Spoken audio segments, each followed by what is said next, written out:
Bom dia, pessoal. Bom dia você que está entrando aí na live. Bom dia você que segundou, tá vendo que a semana está apenas começando. Que Deus te abençoe, que Deus te use, que Deus te guarde, que a bênção do nosso Deus esteja sobre a sua vida e que você possa trilhar caminhos maravilhosos na presença de Deus. Aleluia. Que você que está entrando aí hoje na segunda-feira, eu quero te dizer que Deus é maravilhoso e que Ele já preparou uma semana extraordinária para todos os seus filhos e para que nós possamos ter comunhão, para que nós possamos desfrutar desse amor que vem do alto, que vem dos altos céus, que nós possamos compartilhar, né, desfrutar, imaginar a presença desse Deus todo o tempo na tua vida, sem te dar nenhuma rasteira, porque esse é o nosso Deus fiel, maravilhoso, conselheiro, Pai da eternidade, príncipe da paz, aquele que era, que é e que há de vir. Aleluia. Que Deus ministre sobre o teu coração nessa manhã.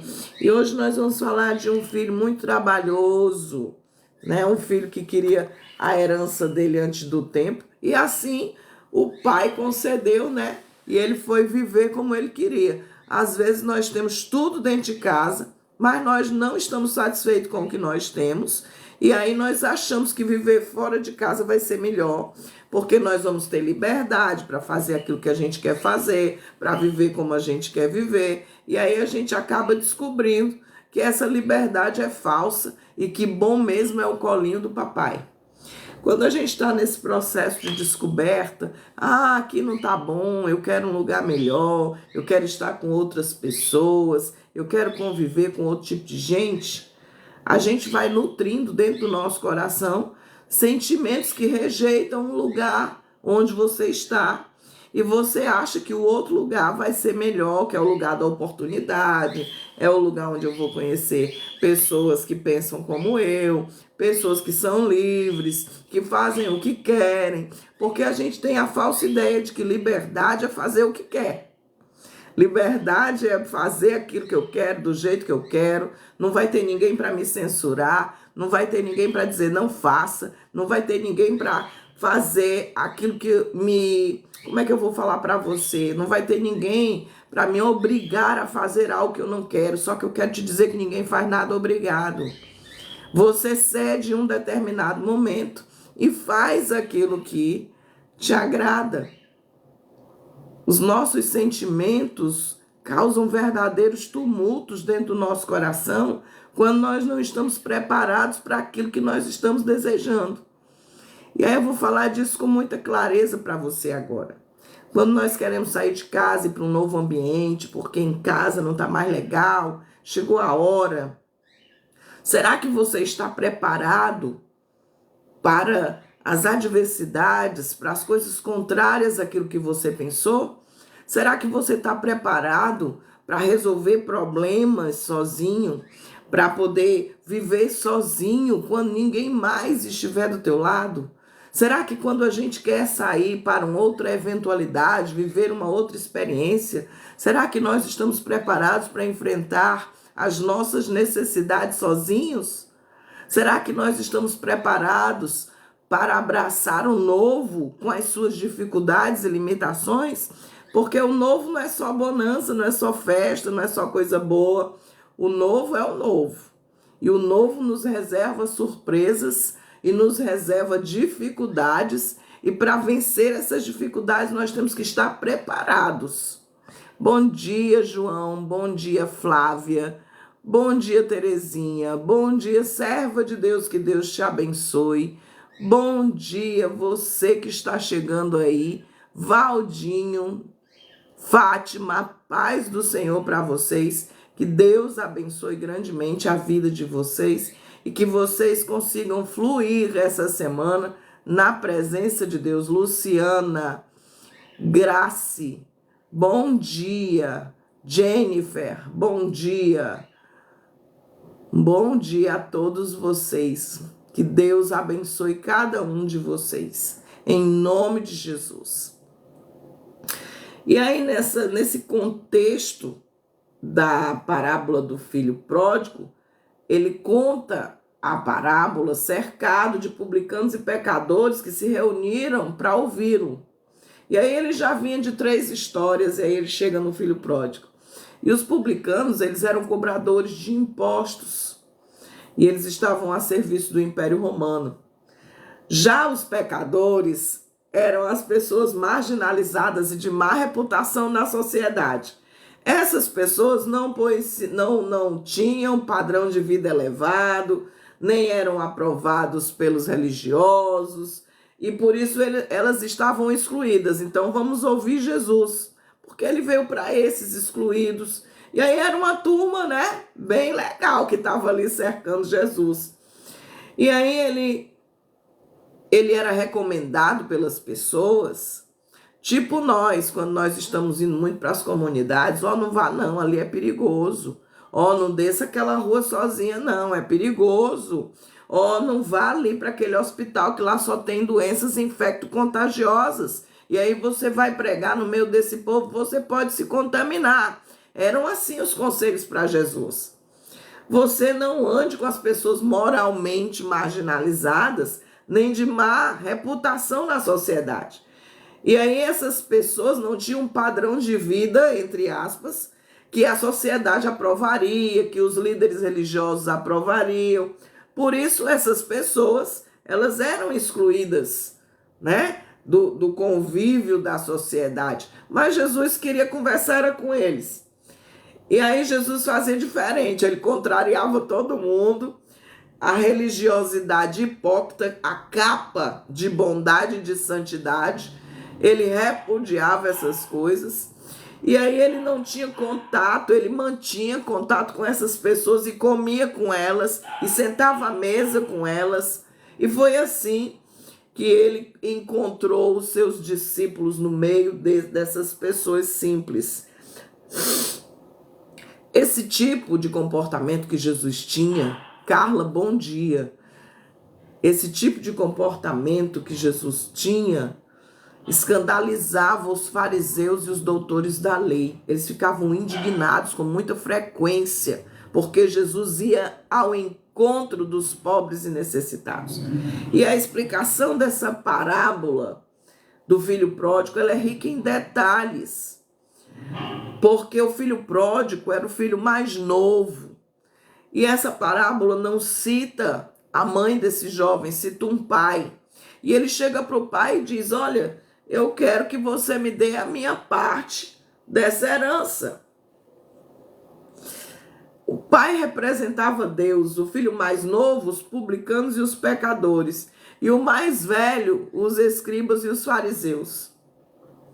O filho mais novo queria desfrutar dos prazeres deste mundo. E muitos de nós que temos em casa tudo que precisamos, não estamos satisfeitos, queremos desfrutar de coisas que nós nunca vivemos. E aí o pai não diz assim, não vá não. O pai vai e diz, vai, ainda abençoa, dá a herança dele todinha para que ele vivesse bem. Mas quando nós estamos querendo essa tal liberdade que confunde as nossas mentes, nós queremos viver coisas que nós não vivemos nunca e nós não paramos para racionalizar nada. É no ímpeto da vontade, da emoção, e aí nós fazemos escolhas erradas, nós falamos coisas que não devemos, nós compactuamos com projetos falidos, nós trazemos pessoas para dentro das nossas vidas que não tem muito lá um senso de direção, um senso de bom conselheiro. E aí esse filho vive tudo isso, o filho mais novo, e Jesus não tinha nomeado ninguém, ele está contando lá a história. E o ensino na parábola do filho pródigo, ele rompe com as barreiras do tempo, e ele é tão atual para nós hoje quanto que foi há 2000 anos atrás. Quando nós olhamos para o filho mais novo, quando olhamos para o filho mais velho, talvez a gente, se em algum momento, a gente acabe se identificando com a realidade deles. Mas Jesus queria nos dizer, com essa parábola, ele queria colocar ênfase sobre a escolha do filho mais novo, aplicando essa realidade àqueles que deixam a casa do pai por qualquer motivo.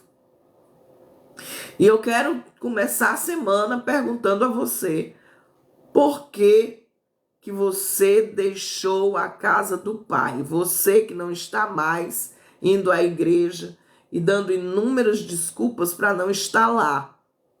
O que foi que te atraiu fora da casa do pai, que te levou a rejeitar os ensinamentos do pai e a viver dissolutamente? Deixa a vida me levar, a vida leva eu, ninguém tem nada a ver com a minha vida. O filho mais novo está em evidência na parábola do filho pródigo, e o filho mais velho, primogênito, ele também participa.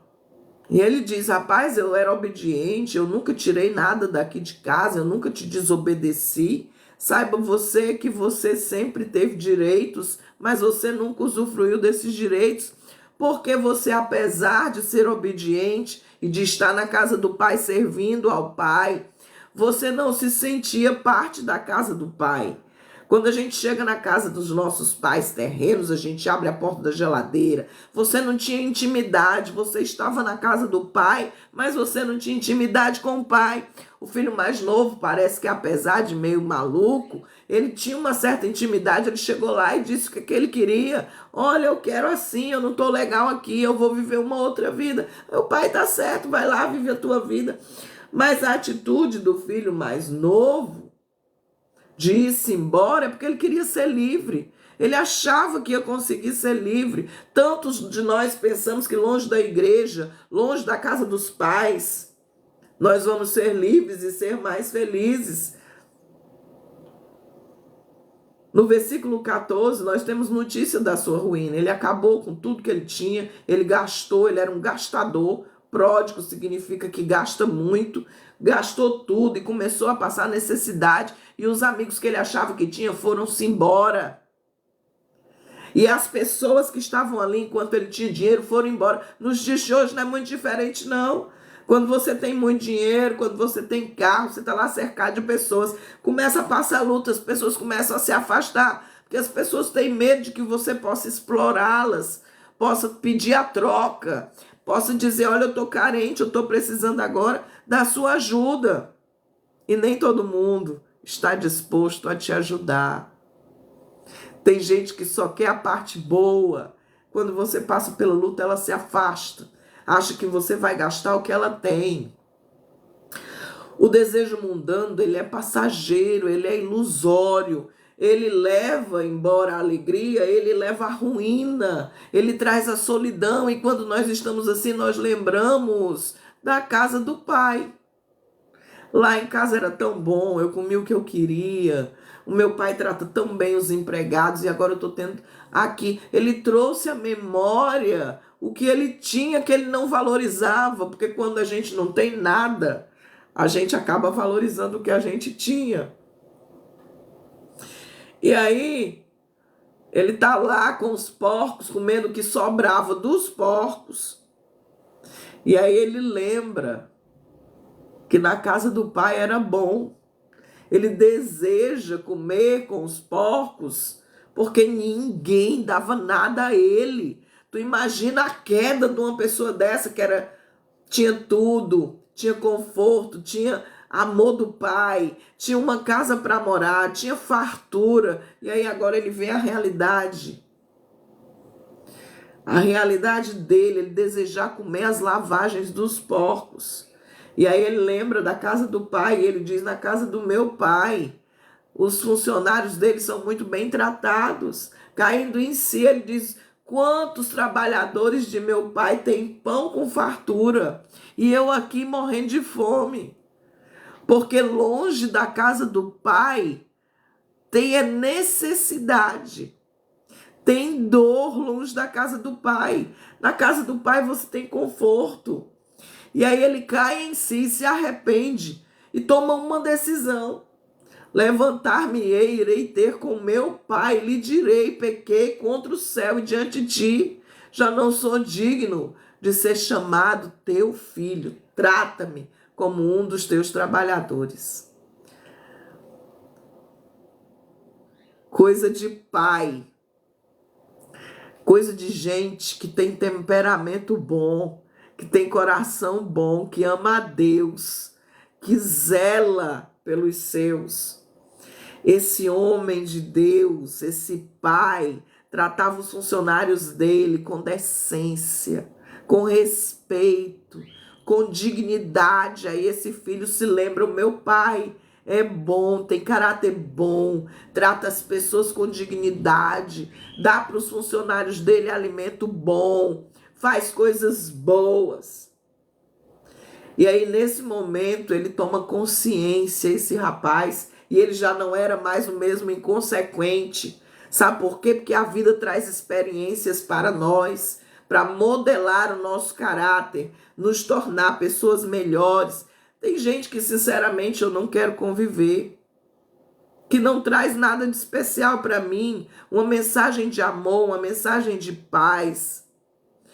A gente vê, a gente enxerga, mas aquilo que eu não quero para os outros, eu não quero, que eu não quero para mim, eu não quero para os outros.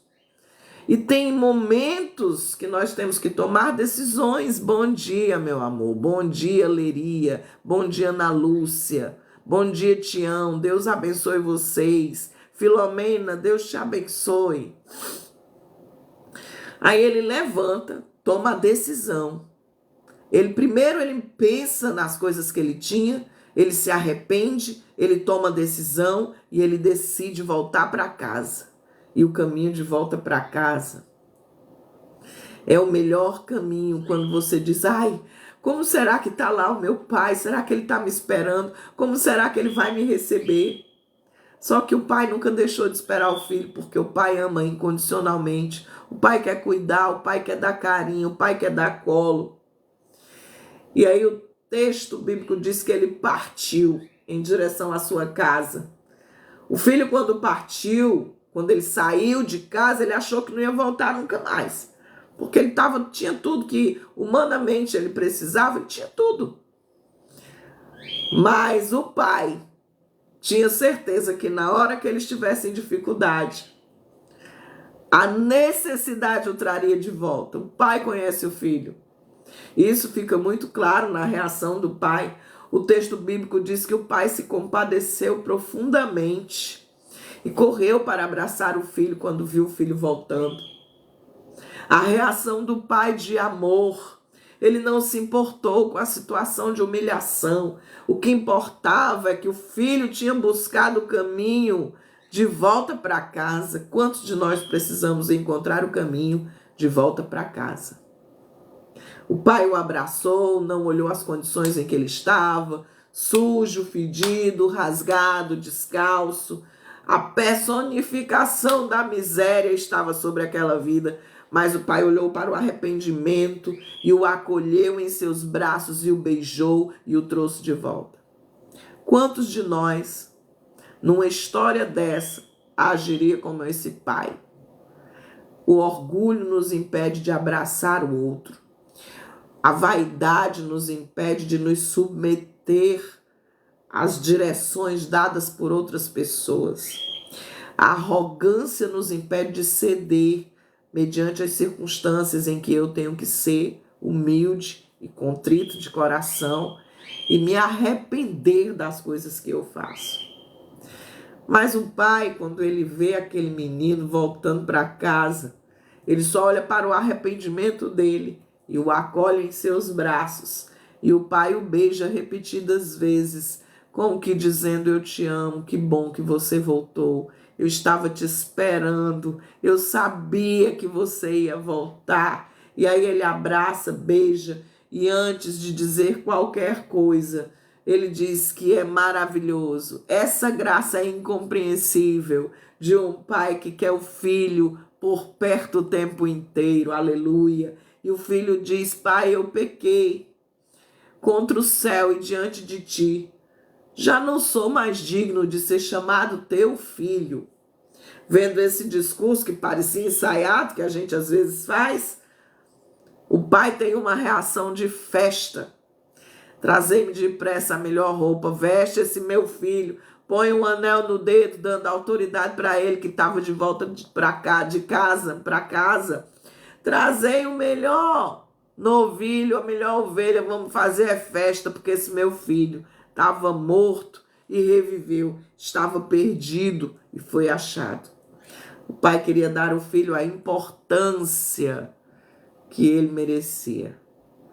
Deus nos dá importância. Será que nós temos percebido a importância que Deus tem nos dado? O refrigério, o amor, a paz, o alimento, o tratamento. Tratamento de filho é diferente. O pai providencia roupa para ele, anel, sandália, um símbolo de que ele não era escravo, de que ele era livre. Sandália aos pés, aquele filho era um homem livre, pois o amor do pai o libertou. Com o perdão, com o abraço, com o cheiro, com festa.